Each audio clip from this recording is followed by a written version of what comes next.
Journal Record Capital correspondent Steve Metzer joining us now with more stories making news in Business Week. Good afternoon.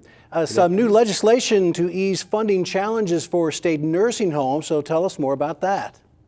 Sure. Advocates for the elderly in Oklahoma, like the nonprofit Leading Age Oklahoma and Oklahoma Nurses Association, support Senate Bill 280 and House Bill 1902 that they say would increase and give state nursing homes some much-needed help.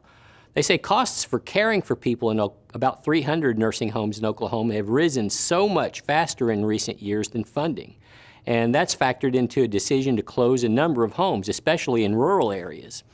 If the bill's passed, the Oklahoma Health Care Authority would provide for the increase in state funding for Medicaid facilities. New state funds of about $10 million would be added to federal funds amounting to another $22 million or so.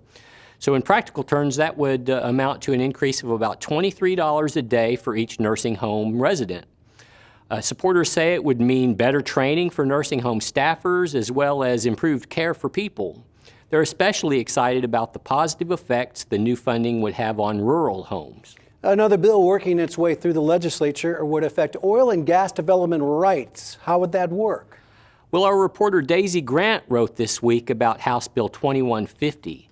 It has to do with regulation of oil and gas production. The Oklahoma Corporation Commission, as you know, is the go-to agency for enforcing laws passed at the state level.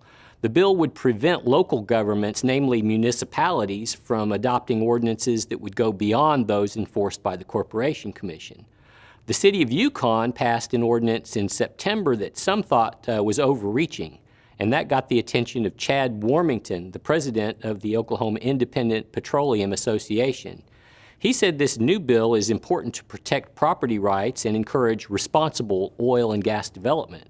He said that local regulations would tend to depress investment and that allowing the state to regulate oil and gas activity invites investment in Oklahoma. Tell me more about a royalty dispute involving Chesapeake Energy heading to the Texas Supreme Court. What's going on? Well, Journal Record Energy reporter Daisy Grant also did a good job reporting on a suit involving more than 170 landowners down in Texas. They say that Chesapeake applied some wrong numbers in calculating royalty payments. The people affected own land in the Eagle Ford shale play. They say Chesapeake used improper volumes and prices in undercalculating what they owed in royalties. Attorney George Parker Young, who represents the landowners, says tens of millions of dollars are at stake. Well, on Wednesday, an appeals court in San Antonio issued a ruling affecting about a third of the plaintiffs, siding with them and saying the company got underpaid royalties. Gordon Penoyer, Chesapeake's Director of Communications and Investor Relations, said that Chesapeake plans to appeal the ruling. Great information. Steve, thank you very much. Sure, thanks.